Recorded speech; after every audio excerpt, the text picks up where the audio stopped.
আরে আরে আপনি কি করছেন?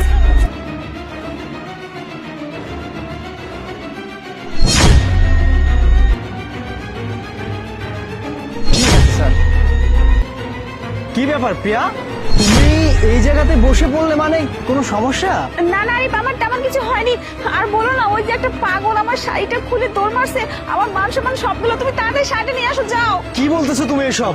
ঠিক আছে তুমি বসো, আমি দেখতেছি। এই দাঁড়া, আরে দাঁড়া। এই তুই আমার ওয়াইফের শাড়ি কেন খুলে নিয়ে আসলি? হ্যাঁ, এই তোর এত বড় সাহস, তুই আমার ওয়াইফের শাড়ি নিয়েছিস? দে শাড়ি দে। না শাড়ি ছাড়। না, আমাকে একজন বলেছে এই শাড়িটা কিনে নিতে, আমার অনেক টাকা দিবে। এই শাড়ি ছাড় তুই। তুই কে নিতে বলছে? হ্যাঁ, এই, এই।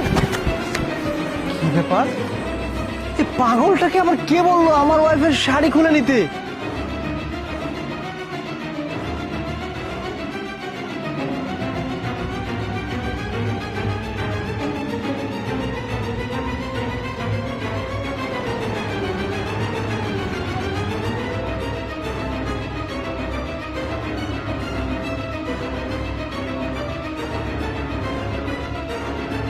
কি ব্যাপার, আমার ওয়াইফের শাড়ি কে নিতে বললো? আমি তো পাইছো শাড়িটা?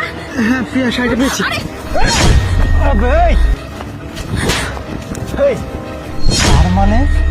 তার মানে তুই সেই ব্যক্তি তাই না, যে কিনা আমার ওয়াইফের শাড়িটা নিতে বলেছিলি? প্রিয়া শাড়িটা ধরো, বল কেন? হ্যাঁ, আমি এই কাজ করছি, একদম উচিত কাজ করছি। না না আরে তুমি না ওকে একদম ছেড়ো না, ও কিন্তু খুব বদমাশ। ও আমার ইজ্জত নিয়ে টানাটানি করছে, ওকে তুমি না পুলিশে দিয়ে দাও। হ্যাঁ প্রিয়া, তুমি ঠিকই বলেছো। এই জানোয়ারের বাচ্চাটাকে না পুলিশে দেওয়াটাই একদম উচিত কাজ হবে। দাঁড়ান, পুলিশে একটু পরে দেন, তার আগে আমার কাছ থেকে আসল যে কাহিনীটা সেটা শুনে নেবেন না? আসল কাহিনী? এই আবে, এই, তোর কাছে কি শুনতে হবে রে? হ্যাঁ, তুই আমার ওয়াইফের শরীর টাচ করেছিস, আবার শাড়িটা কেড়ে নিয়ে যাচ্ছিস, আবার তুই প্ল্যানটা করেছিস। এই ব্যবসাটা কতদিন ধরে করতেছিস? আর দেখ, একদম কথা বাড়াবি না। তুই কিন্তু জানিস না আমি কে।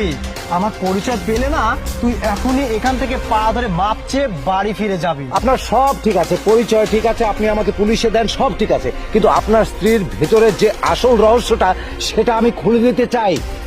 মানেটা কি? তুই এই পাগলটা কি বলে? ও মিথ্যা কথা বলছে, ও কথা বিশ্বাস করো। হ্যাঁ, তাহলে শুনুন। আচ্ছা, এইভাবে আর কতদিন? আমি তোমাকে বলছি যে তুমি ওর কাছ থেকে চলে আসো, ওর কাছ থেকে চলে আসো, তুমি কথা বলছো না? আচ্ছা ঠিক আছে, শোনো, আমি না একটা প্ল্যান করছি। আমি আমার পেটের মধ্যে একটা নকল বাচ্চা সাজিয়ে, ঠিক আছে, ওকে ধোকা দেওয়ার চেষ্টা